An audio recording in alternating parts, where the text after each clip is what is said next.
Hi everyone, welcome back to my channel. In this video, I want to do a bit of an experimentation of trying to incorporate short clips of food that I've been trying out around Melbourne.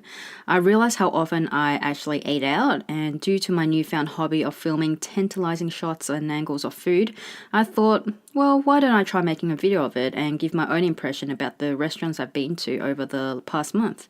And I decided to also add in any extra major events I happened to capture on camera during that month as well.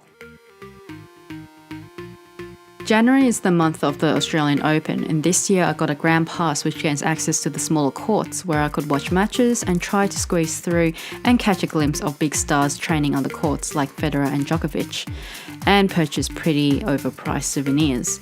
Unfortunately, the price of the tickets are a lot higher this year due to the higher prize money, costing me $64 on the weekends.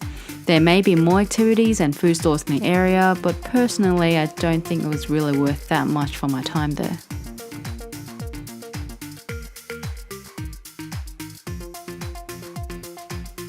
Okay, so the first restaurant I'll be talking about is Red Spice Road, which is located in the middle of the city. I came here on New Year's Eve and they had a exclusive New Year's Eve menu.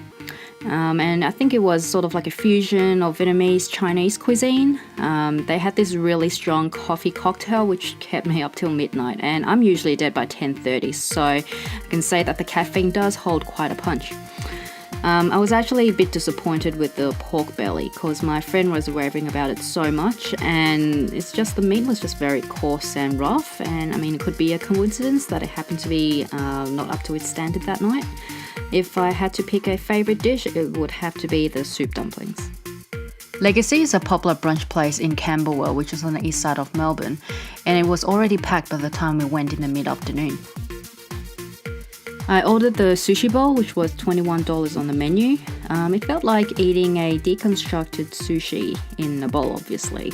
It was healthy, it filled me up for the rest of the afternoon, and the good thing was it wasn't too filling. My friend ordered a breakfast platter which involved a bowl of yogurt and muesli, a mini croissant, and a small toast with smashed avocado and a poached egg on top. And my other friend had a funky looking panna cotta infused with beetroot in a bed of very crunchy and chewy granola.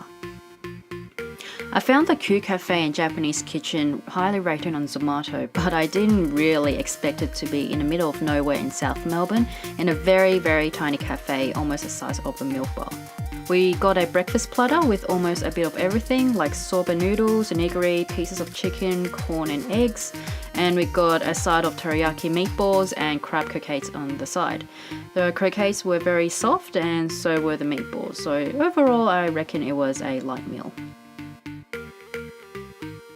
Right, so first of all, I don't think I'm going to try and pronounce the name of this restaurant at the risk of butchering the Vietnamese language. So I'm just going to call this the Veggie Hut. The Veggie Hut is located inside a Vietnamese temple in a suburb called Springvale.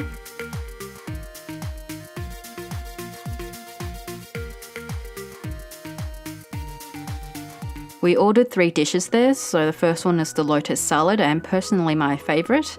It is a big plate of crunchy and very refreshing mixture of cabbage, lotus, apple, carrot, and pieces of soy meat and sesame all mixed in with a special Vietnamese sauce, which is usually made up of a fish sauce, but this is probably a vegetarian version with lemon, water, chili, sugar and salt. The rice paper rolls had a very strong soy flavour with herbs, vermicelli and bean sprouts. And the flat vermicelli came with a side of soy meat and vegetables, which is enjoyed with a special Vietnamese sauce. And the final restaurant I'll talk about is Hakata Gansta, which is a popular ramen restaurant in the heart of Melbourne. This ramen place has been very popular since it opened back in 2016.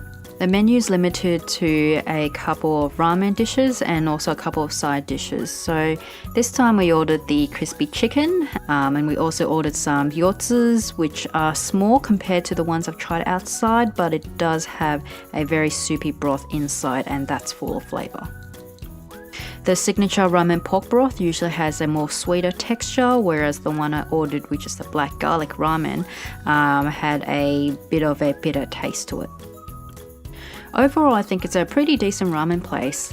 It is on a pricier end compared to the other ramen places I've been to, but there was always Japanese customers every time I went to Hakata Gensuke, so I take that as a sign that they serve pretty good ramen.